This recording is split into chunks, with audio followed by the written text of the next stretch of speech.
Hi అండి, welcome back my channel. నేను మీ స్వాతి. ఇవాళ మన రెసిపీ వచ్చేసి మటన్ ఫ్యాట్ కర్రీ అండి. అదేనండి, మటన్ కొవ్వుతో కూర. మటనే ఫ్యాట్ అంటే మటన్ ఫ్యాట్తో కూడా కర్రీనా? ఇది తింటే ఉండడానికా పోవడానికా అని పిచ్చి పిచ్చి కామెంట్లు పెట్టి చంపకండే. డైలీ అయితే తినాం కదండి, ఎప్పుడో ఒకసారి, సంవత్సరానికి ఒకసారి మన ఇంట్లో పండగలు చేసినప్పుడు మటన్ ఎక్కువగా ఉన్నప్పుడు ఎప్పుడైనా ఒకసారి ట్రై చేయండి.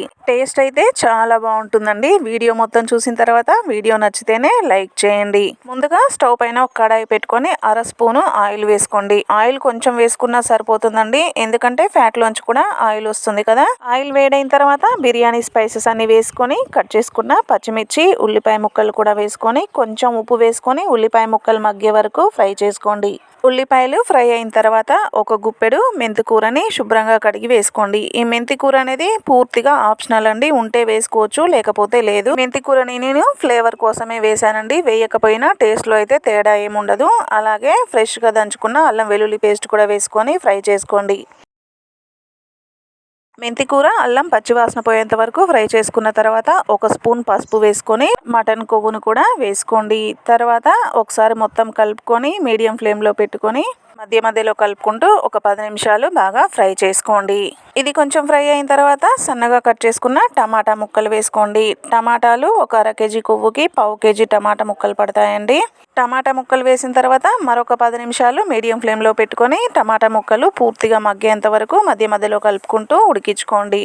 టమాటా ముక్కలు కూడా మగ్గిన తర్వాత 2.5 స్పూన్ల వరకు కారం వేసుకోండి. దీనికి కొంచెం కారం ఎక్కువనే పడుతుందండి, కొంచెం స్పైసీగా ఉంటేనే బాగుంటుంది. మీ టేస్ట్కు తగ్గట్టుగా మీరు కారం వేసుకోండి. అలాగే ఒక 2 స్పూన్ల ఉప్పు కూడా వేసుకొని బాగా కలుపుకోండి. తర్వాత గ్రేవీ కోసం ఒక గ్లాస్ నీళ్లు వేసుకొని మీడియం ఫ్లేమ్లో పెట్టుకొని గ్రేవీ చిక్కబడేంత వరకు ఉడకనివ్వండి. గ్రేవీ చిక్కబడిన తర్వాత అందులోకి ఒక స్పూను ధనియాల పొడి, అర స్పూను గరం మసాలా కూడా వేసుకొని కలుపుకోండి.